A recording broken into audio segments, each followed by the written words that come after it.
Vor langer Zeit hat einmal ein König gelebt. Der war im ganzen Land bekannt für seine Weisheit. Es war der König Salomon. Und nicht nur im ganzen Land hat man von seiner Weisheit gewusst, auch in den umliegenden Ländern. Und das ist an einer schönen und sehr gescheiten Königin zu Ohren gekommen. Es war die Königin von Saba. Die Königin von Saba, die wollte wissen, wie gross die Weisheit vom König Salomon ist. Und darum hat sie ihn bei sich eingeladen.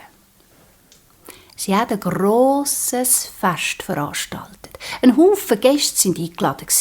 Es hat einen langen Tisch gegeben mit zu essen und zu trinken.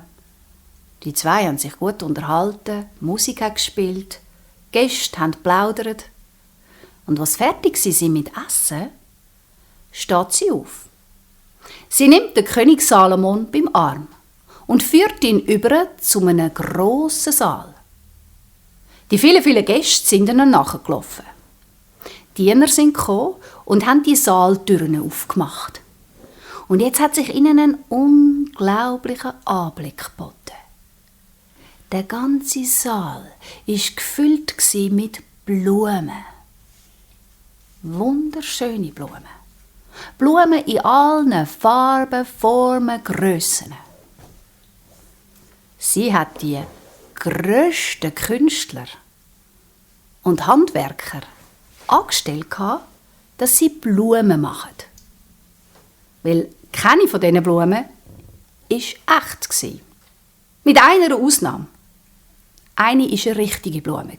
Aber die anderen waren alle aus Karton, aus Seide, aus Papier, aus Holz. Und sie schaut den König Salomon an und sagt, ich habe gehört, dass du sehr weise bist. Und jetzt will ich von dir wissen, welche unter all diesen vielen Blumen ist die einzige echte Blume? Der König Salomon ist da gestanden, hat die Blumen angestarrt. Wie soll er jetzt das herausfinden? Weil geschmeckt haben sie alle wie richtige Blumen. Soll ich da zu jeder einzelnen hingehen? Aber das sind nicht etwa 10 oder 20 Blumen, das sind Hunderte, wenn nicht sogar Tausende von Blumen gelegen. Wenn ich jede anlange, jede ganz genau studiere, das geht Stunden, da habe ich ewig dran. Und er hat überlegt. Und überlegt. Und alle haben sie angestarrt. Und je länger die Zeit vergangen ist, desto leerer ist sein Kopf geworden, desto weniger hat er denken. Und es ist ihm richtig heiß geworden, weil er gewusst, es steht viel auf dem Spiel. Sein ganzer Ruf.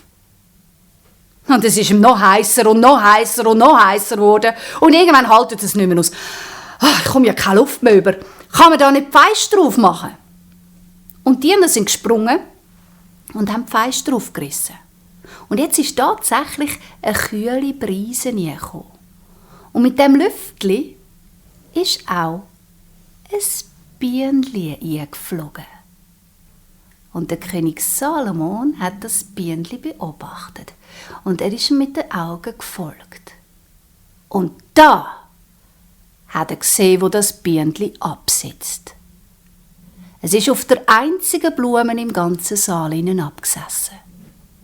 Und in dem Moment hat der König Salomon das Rätsel gelöst. Er hat jetzt gewusst, welches die richtige Blume ist. Und das Rätsel hat der König Salomon jetzt nur lösen mit der Hilfe von einem kleinen Tierli, mit der Hilfe von einem Bienenli.